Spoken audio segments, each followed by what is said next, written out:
Hello guys, ಎಲ್ರಿಗೂ ನಮಸ್ಕಾರ. ಇವತ್ತು ನಾವು ಲಾರ್ಜ್ ಕ್ಯಾಪ್, ಮಿಡ್ ಕ್ಯಾಪ್ ಹಾಗೂ ಸ್ಮಾಲ್ ಕ್ಯಾಪ್ ಫಂಡ್ಸ್ ಅಲ್ಲಿ ಯಾವ್ದ್ರಲ್ಲಿ ಹೂಡಿಕೆ ಮಾಡಿದ್ರೆ ಚೆನ್ನಾಗಿರುತ್ತೆ, ಏನು ರಿಸ್ಕ್ ಇರುತ್ತೆ, ಏನು ಪಾಸಿಟಿವ್ ಇದೆ, ಏನು ನೆಗೆಟಿವ್ ಇದೆ ಅನ್ನೋದ್ರ ಬಗ್ಗೆ ತಿಳ್ಕೊಳ್ಳೋಣ. ಮೊದಲನೇದಾಗಿ ಲಾರ್ಜ್ ಕ್ಯಾಪ್ ಫಂಡ್.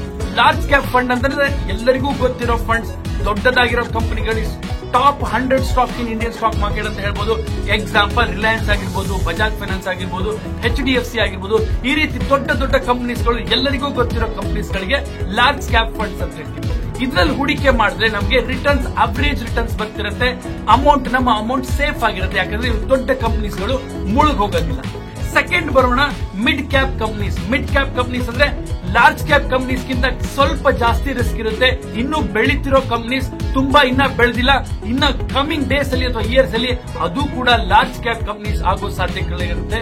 ಆ ತರದ ಕಂಪನಿಗಳು, ಈ ತರದ ಕಂಪನಿಯಲ್ಲಿ ಹೂಡಿಕೆ ಮಾಡಿದ್ರೆ ನಮಗೆ ಲಾರ್ಜ್ ಕ್ಯಾಪ್ ಫಂಡ್ಸ್ ಗಿಂತ ಕಡಿಮೆ ರಿಸ್ಕ್ ಇರುತ್ತೆ, ಬಟ್ ಸ್ಮಾಲ್ ಕ್ಯಾಪ್ ಫಂಡ್ಸ್ ಇಂದ ಜಾಸ್ತಿ ರಿಸ್ಕ್ ಇರುತ್ತೆ. ಇದರಲ್ಲಿ ನಾವು ಲಾರ್ಜ್ ಕ್ಯಾಪ್ ಫಂಡ್ಸ್ ಅಲ್ಲಿ ಹೂಡಿಕೆ ಮಾಡೋದಕ್ಕಿಂತ ಸ್ವಲ್ಪ ಜಾಸ್ತಿನೇ ನಾವು ಪ್ರಾಫಿಟ್ ಮಾಡಬಹುದು. ಯಾಕೆ ಅಂತಂದ್ರೆ ಇದರಲ್ಲಿ ಅಗ್ರೆಸಿವ್ ಮೂವ್ಮೆಂಟ್ ಆಗುತ್ತೆ.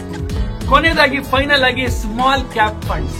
ಸ್ಮಾಲ್ ಕ್ಯಾಪ್ ಫಂಡ್ಸ್ ಅಂತಂದ್ರೆ ಚಿಕ್ಕ ಕಂಪನಿಗಳು, ಇನ್ನ ಸಣ್ಣದಾಗಿ ಹುಟ್ಕೊಂಡಿರೋ ಕಂಪನಿಗಳು, ಈಗಿನ ಡೆವಲಪ್ ಆಗ್ತಿರೋ ಕಂಪನೀಸ್ಗಳು, ಹೊಸ R&D ಮಾಡ್ತಿರೋ ಕಂಪನೀಸ್ಗಳು, 5,000 ಕೋಟಿಗಿಂತ ಕಮ್ಮಿ ಇರೋ ಮಾರ್ಕೆಟ್ ಕ್ಯಾಪಿಟಲೈಸೇಷನ್ ಇರೋ ಕಂಪನಿಗಳು. ಇದರಲ್ಲಿ ಹೂಡಿಕೆ ಮಾಡಿದ್ರೆ actually most of the times ಜಾಸ್ತಿನೇ ರಿಟರ್ನ್ಸ್ ಬರುತ್ತೆ. ಆದ್ರೆ ಇದರಲ್ಲಿ ರಿಸ್ಕ್ ಸ್ವಲ್ಪ ಜಾಸ್ತಿ ಇದೆ. ಯಾಕೆ ಅಂತಂದ್ರೆ ಲಿಕ್ವಿಡಿಟಿ ಕಮ್ಮಿ ಇರುತ್ತೆ, ಆಮೇಲೆ ಕಮ್ಮಿ ಬೆಲೆಯ ಸ್ಟಾಕ್, ಮ್ಯಾನಿಪುಲೇಷನ್ ಆಗೋ ಚಾನ್ಸಸ್ ಜಾಸ್ತಿ ಇರುತ್ತೆ. ಹಾಗಾಗಿ ಸ್ಮಾಲ್ ಕ್ಯಾಪ್ ಕ್ಯಾಪಿಟಲೈಸೇಷನ್ ಇರೋ ಕಂಪನೀಸ್ ಅಲ್ಲಿ ಕಡಿಮೆ ಹೂಡಿಕೆ ಮಾಡಬೇಕು ನಮ್ಮ ಸೇಫ್ ರಿಟರ್ನ್ಸ್.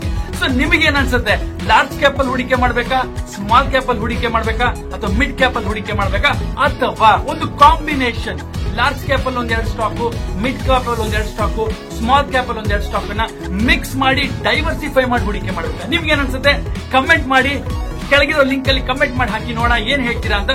ಜೊತೆಗೆ ನಿಮಗೆ ನಮ್ಮ ಕಂಟೆಂಟ್ ಇಷ್ಟವಾದಲ್ಲಿ ಲೈಕ್ ಮಾಡಿ, ಶೇರ್ ಮಾಡಿ ಹಾಗೂ ಸಬ್ಸ್ಕ್ರೈಬ್ ಮಾಡಿ. More and more learning videos ನಾನ್ ನಿಮ್ಗೆ ತರ್ತಾ ಇರ್ತೀನಿ.